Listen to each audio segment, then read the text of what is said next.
What up, what up, what up, what up, what up? It is Misha B, back at it again with another video. I'm so happy to be here with you all tonight to just share some updates on my life and how has my journey on fire for these short couple of months been so far. So for those of you who are new here, please like and subscribe, and let's get straight into it.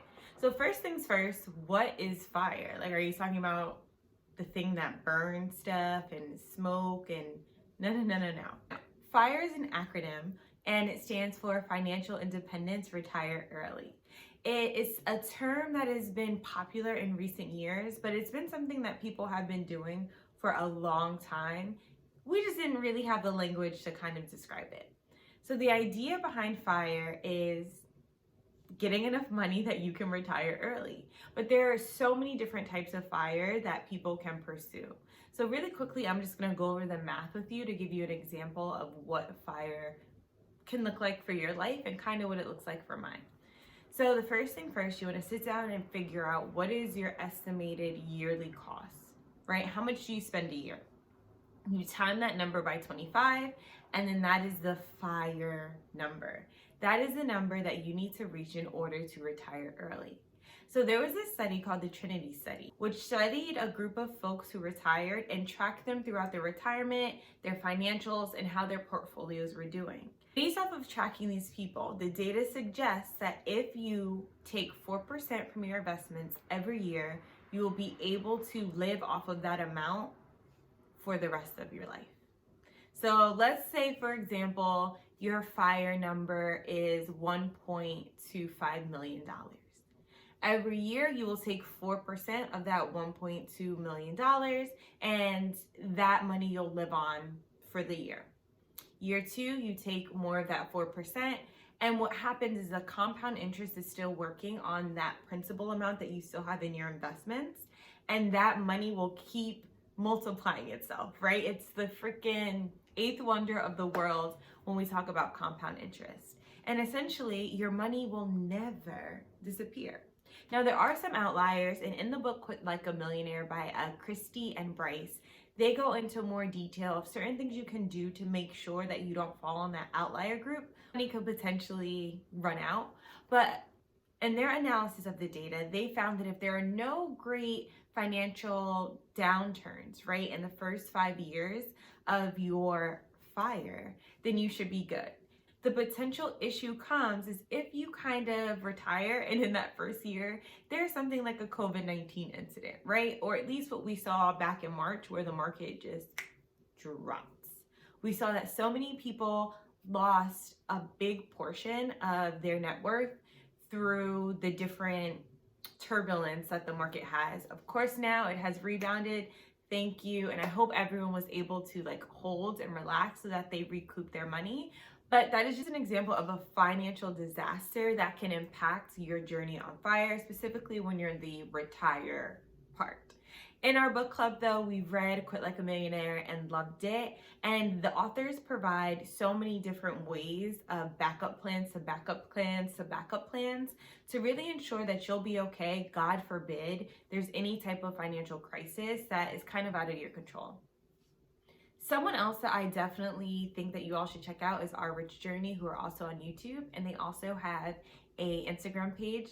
They are a family, a couple, and they also kind of give us some insight in what they do in order to protect themselves when there is a downward trend in the market. So for me, this idea of FIRE came from just wanting the freedom to do what I want, right? Within my means. So by that, for me, I'm someone who loves to travel, and I want to be able to have the ability to maybe live abroad for a year. And I understand that for some people that sounds weird, like who wants to live away for a year?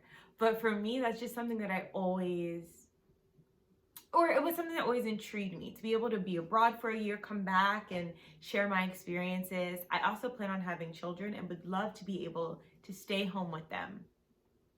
At least that's what I say now. I don't have kids yet. Check back on when I'm a mama. But being able to have that option, the opportunity, is what really, really drew me into FIRE. There are a lot of people that I follow who are doing things that we thought we couldn't do until we were 65, right? Who are just traveling the world, backpacking through places, sitting at home watching TV, but they have the freedom to do what they want. And for me, as a Black woman, I feel like that is such an empowering position to be in. After being debt free, there was a sense of, I don't want to say like arrogance, that's not the right word, but a certain sense of like, play with me if you want to, right? I don't need to be here. I want to be here. And there's something so freeing about that, because everything that I'm doing is based out of choice and not necessity. Of course, there are some restrictions on that, right? I only have 6 months in emergency funds, so I would need to get another job. But I have the freedom to leave a toxic work environment, God forbid it ever gets that bad, and have a nice 6-month buffer to find a new job. As a special education teacher, that's not something that I'm worried about because we're always in demand. But again, it's just the possibilities that speak to me. So the things that I have been doing in terms of being on this fire journey is, as you all know, I have maxed out my 403B. For those of you who don't know, 403B is very similar to a 401k. It is just for people who work in a nonprofit type of environment, company. So schools, certain hospitals, police officers, things like that. So the max for this year is $19,500. That is how much I am putting away pre-tax into my account, with the hope, not even the hope, I'm going to speak it into existence with the plan of reaching $100,000 net worth before I turn 28.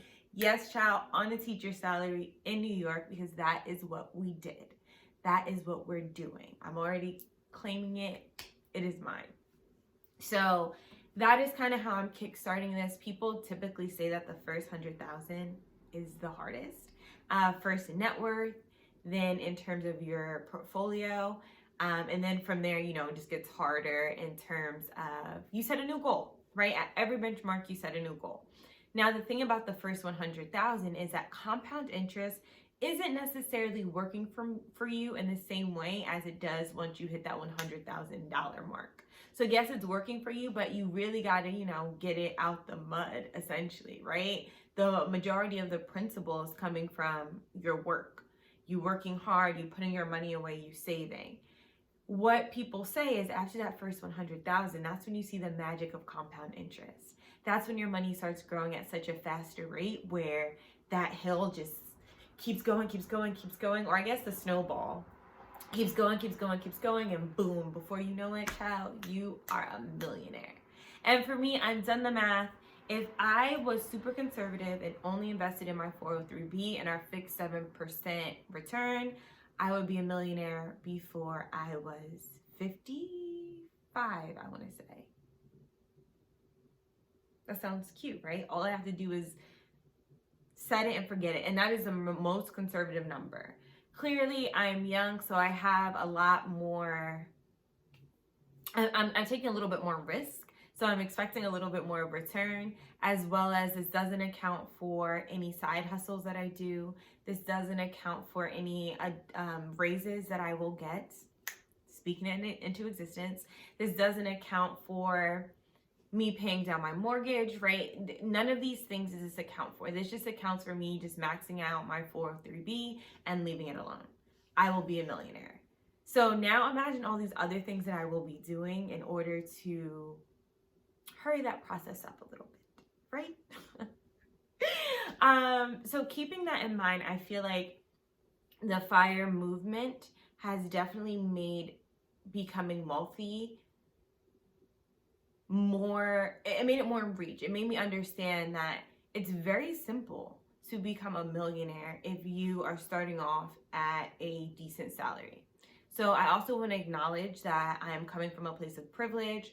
I am college educated. I have 3 degrees, 2 masters, 1 undergrad. My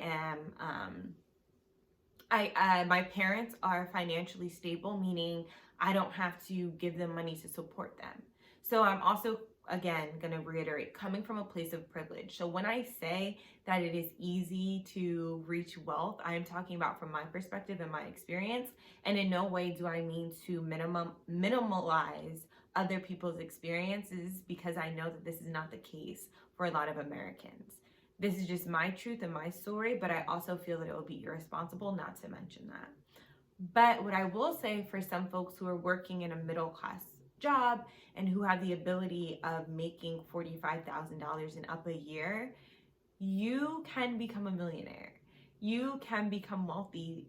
The path is very simple, and it's so simple that people don't believe it. The issue is that it's going to take time. It's going to take patience. And that is the part that is super important to recognize and understand. It's not going to be something that happens overnight, right? We're not playing the lotto. We're playing the long game, but within that, you're just growing in knowledge and opportunity to share. So I was talking to my dad the other day over Thanksgiving, and we were having a conversation about investments and talking money. And this was like the first time in my life that I was able to keep up with him in conversation. So my dad is an accountant. He does taxes, and he has a very successful tax business. And this was the first time that I had questions prepared, like, what should I do? How should I do this? Okay, I'm thinking about investing in this. Maybe we should go half on this type of investment. And it was such a beautiful conversation to have. And at one point, you know, we got really vulnerable in terms of talking about money. And I explained to my dad how, for me, I just thought all I had to do was save money, right? But inflation is beating out whatever I'm getting in interest in my savings account, and how I wish that I would have known what I know now when I was younger. And my dad was like, you know, I didn't know. So because I didn't know, I couldn't teach you. And I told him, like, absolutely, I don't blame you for anything, right? Like, I am in such a blessed position. I just also wanted to have this conversation about how now we have a responsibility to my little sister to teach her these things. And that is what I find so beautiful about this journey, is I'm not on it by myself. My dad and I actually are going to do an investing course together, because he kind of shared with me some of his failures in single stock investing. Ooh, child, I just fell off my chair. And how, like, he lost a ton of money because he didn't know better. And it was like such a funny conversation. And I wish that that was something that I had filmed, because that is the purpose of a lot of the work I do, right? In terms of educating, in terms of book club, and in terms of speaking with people and allowing them to bounce ideas off of me, is to create more conversation around money and around wealth, and to have it be something that can be a topic of discussion at dinner, right? Like, imagine talking about ETFs and bonds and certificates at dinner with my 4-year-old sister now. By the time she's 10, just the process of osmosis, right? Hearing it, understanding the terminology, she'll be in a better position than someone who has never heard these terms before. And that is what I love, is that this journey does not have to be isolating. And I feel like a lot of people of color, especially, we thrive in community. All people, but especially people of color, because we had to survive in community as a way of survival, right? As a way of existing. And for me, I will say that my journey to FIRE has been a lot much more enjoyable than my debt-free journey, because I kind of did that by myself. But that is also why I created book clubs, so that other people could be going through this process together. And that has been a beautiful experience.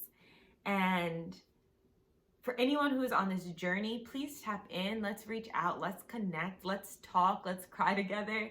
Let's bounce ideas off of each other. I know some of the Facebook groups that I'm in have been super helpful in terms of asking questions and people showing up. I will come back and make another video about FIRE and the different versions of FIRE, for those of you who may be interested in getting to know a little bit more, as well as just focusing on the FI part, which is financial independence for folks who don't want to retire early, which is totally okay. But in the meantime, in between time, Thank you for spending some time with me, and I look forward to seeing you all soon. As always, if you have not already, liked and subscribed to this video, and stay blessed and stick to your budgets the best way you can in these crazy times. Artlist.io. Peace.